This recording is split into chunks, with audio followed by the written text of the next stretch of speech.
A powerful storm system is set to impact the United States over the next few days, and this will bring the risk of significant severe weather, which includes damaging winds, very large hail, and strong tornadoes. So in today's forecast, we are going to break down exactly what you need to know about the weather that'll be impacting the United States over the next 7 days. We'll begin with what's happening across the country today, and we are looking right now at the reminiscence of our large-scale severe weather outbreak that happened yesterday back over in the Ohio Valley. This brought a bunch of violent tornadoes to parts of the Ohio Valley. Luckily, the storm system is now moving off to the east, and it will be weakening as we go throughout the daytime today. But unfortunately, there will be a resurgence of more severe weather later this afternoon across the southern plains as a new storm system starts to usher in from the west coast and combine that with the moisture coming out of the Gulf. And this is going to lead to a more elevated risk of severe weather today, and it will continue all the way through Sunday, Monday, and Tuesday across many areas in the Great Plains, the Ohio Valley, and the Midwest. Now let's talk more about the severe weather potential for the next few days, and we'll begin with today, where we now have a level 3 out of 5 enhanced risk of severe weather in a very populated metroplex that is the Dallas-Fort Worth area across most of North Texas. Additionally, a slight risk of severe weather goes from Kansas back into Texas, and even another slight risk back over in the Northeast, and then a marginal threat across many areas in the Dixie Alley, where some isolated severe weather is a possibility. So the main concerns for today will be damaging winds, but really the biggest concern, especially across the southern plains, is expected to be large to very large hail. There's even a chance that we see hail as large as the size of softballs later this afternoon across parts of North Texas, and really anywhere in the hatched area. We could at least see hail over the size of 2 inches in a scattered area. Additionally, there is an elevated tornado risk, and what I do find interesting about this is that we have a 5% tornado risk in place across North Texas, which I generally think today maybe a couple tornadoes possible in North Texas, but I do think there's one area that's being slept on a little bit, and that's back up here in northern Oklahoma. We have a warm frontal boundary, and if a supercell were to fire near that warm front, we also could see a couple of tornadoes up there, but I only think maybe 1 or 2 storms at most will fire there. We'll talk more about the details of that here in just a moment, but something to keep an eye on. There's also a low tornado risk if you're back over New York, Vermont, Massachusetts, Connecticut, or New Hampshire for later this afternoon. And then as we go into Sunday, the risk of severe weather is almost in the same exact area, but it's even larger. We have an enhanced risk of severe weather in place across parts of Kansas and Oklahoma, a slight risk that goes from Nebraska back into North Texas, and a marginal threat that goes from South Carolina back into Texas. So the main concern for Sunday is expected to be damaging winds, and again, large to very large hail being the dominant threat and the reason why we currently have an enhanced risk of severe weather in place. One thing that's a little bit tricky right now is the tornado threat. This could be a lot higher in a future SPC outlook depending on what happens on Sunday with storm initiation. But we have a very sharp dry line setup here across parts of Oklahoma, Texas, and Kansas, and any supercells that fire near that dry line are going to be capable of all hazards of severe weather, but especially a threat for strong and maybe even long track tornadoes. For the time being, it's a low and more conditional risk of strong and long track tornadoes, mainly in northern Oklahoma and central and southern Kansas, but I could easily see this growing in size to a larger hatched area to include even more parts of Kansas and Oklahoma, and perhaps even back down towards North Texas. But again, this is going to depend highly on our dry line and supercells actually initiating along it. Additionally, there is a chance for a couple of tornadoes outside of this region. Another spot where we could see a couple tornadoes even is southwest Nebraska near North Platte. I wouldn't rule out a couple tornadoes in and around the Kansas City area, and maybe an isolated tornado threat near Little Rock, Dallas, Fort Worth, and also back over near Cape Girardeau on Sunday. And then as we head into Monday, the risk of severe weather looks to be very significant across parts of the central and southern plains, where the Storm Prediction Center has a large level 3 out of 5 enhanced risk of severe weather for Missouri, Kansas, Oklahoma, and a little sliver of North Texas, where all hazards of severe weather are on the table, with very large hail being the main concern,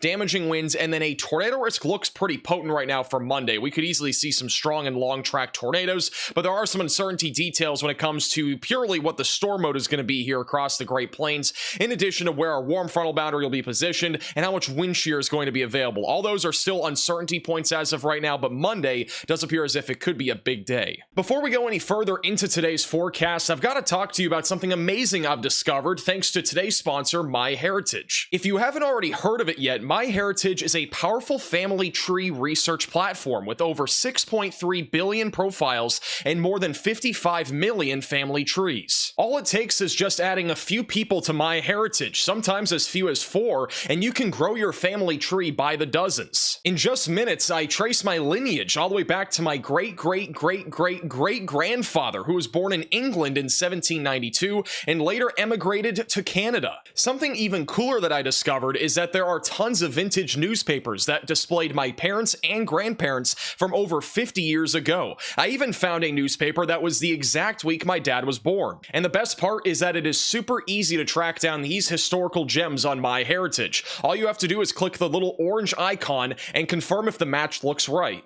And you might even come across some old black and white photos of your ancestors. And with MyHeritage, you can colorize these and animate them to bring them back to life. It is extremely cool to see this. Best of all, if you click the top link in the description below, you'll get all of these features for free for 14 days on MyHeritage. So what are you waiting for? Make sure to go check out MyHeritage and discover your family tree today. Now back to the forecast. So today's severe weather event should be predominantly a very large hail and damaging wind threat, but there is a chance for a couple of tornadoes. This is our significant tornado parameter values early this afternoon, and we are expecting at least a narrow corridor here across North Texas and even southern Oklahoma, where there will be enough wind shear, essentially enough spin in the atmosphere, where we could see a couple of tornadoes fire with a couple of our initial supercells during the mid to late afternoon and early evening hours. Another thing I want to point out is even during the late afternoon and early evening, there's also another corridor back over just around and north of Oklahoma City, where if we get a supercell that fires up, we could also see the potential for a tornado back over in central Oklahoma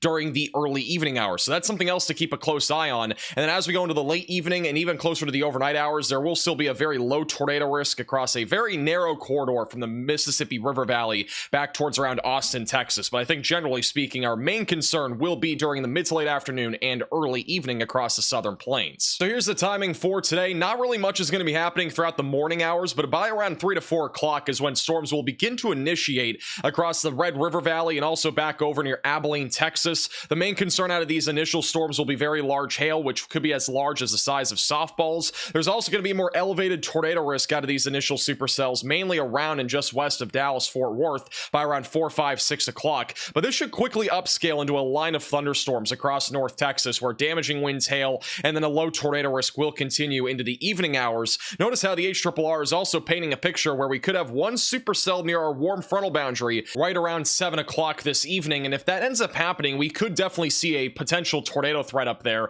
right around that time frame. And then eventually by 9 to 10 o'clock, these storms are mostly moving to the east. That cluster of storms, if it does end up firing, will be moving towards Joplin and Springfield, with isolated damaging winds continuing, and then a damaging wind threat with an isolated tornado risk will continue towards Shreveport, southern Arkansas, and across East Texas before that falls apart and weakens as we go into Sunday morning. And then as we head into Sunday, the risk of severe weather will continue to increase across the central and southern plains as our low pressure system crosses over the Rockies. That'll help to spin up a lot more wind shear across the central and southern plains. And our significant tornado parameter values stay fairly high all day Sunday pretty much, but it really peaks around the evening hours, where the HRRR is showing an extremely favorable environment for tornadoes if we have supercells fire off near our dry line. That is going to be the big question mark right now for Monday. If storms do fire in Oklahoma, Kansas, or Texas along this dry line, we could have a full-fledged tornado outbreak across the central and southern plains. But the big question right now is where storms will initiate, and exactly when they're going to initiate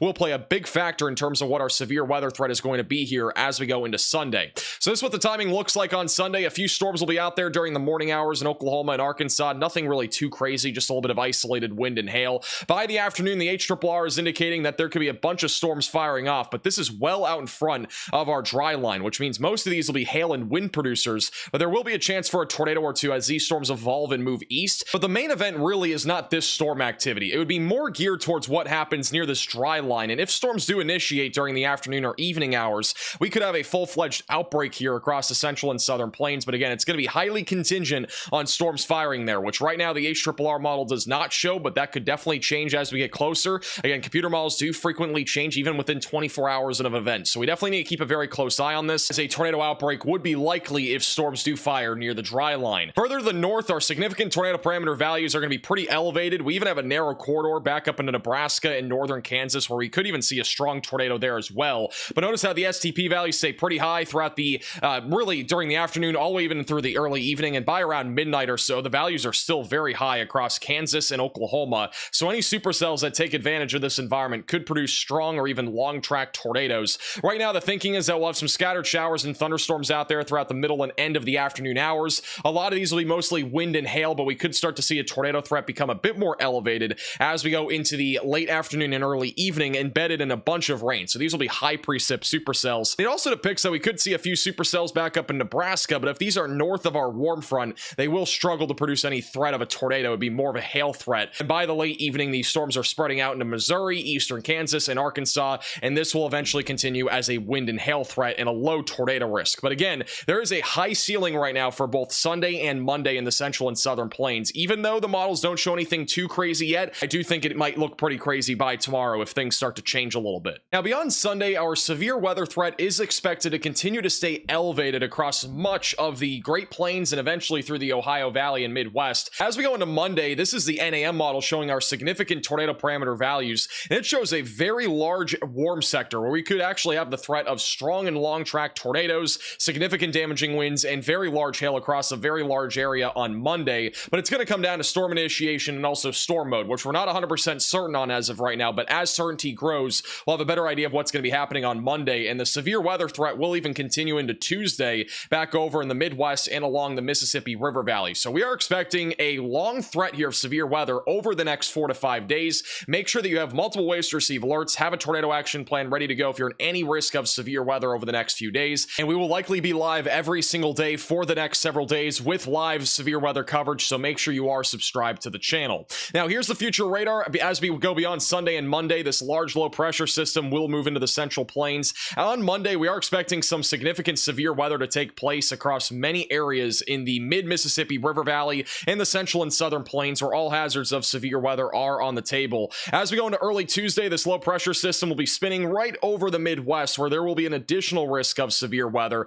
The GFS model is painting the picture for a more robust threat of severe weather more towards the Ohio Valley and back into the Dixie Alley on Tuesday. So something to keep an eye on here. And then as we go into Wednesday, the storm system will weaken as it approaches the East Coast, and then a huge ridge is going to build in the Great Plains on Wednesday, which should prevent a lot of our severe weather from happening, at least on Wednesday, Thursday, and Friday across the Great Plains. But keep an eye out by next weekend into early next week. Another large storm system or two are possible during the end of May, which could lead to more severe weather outbreaks in the United States. And as always, thank you all so much for watching today's forecast. If you are new to the channel, make sure to subscribe down below. There's a good chance we're live later today for severe weather in the southern plains, so make sure you subscribe to the channel and click the bell icon so you're notified when we do go live. And a huge shout out to MyHeritage for sponsoring today's forecast. If you want to learn more about your ancestors, you can get a free 14-day trial on MyHeritage with the top link in the description below. Thank you all again so much for watching, and we'll see you guys all again in the live stream later today or in a video forecast tomorrow.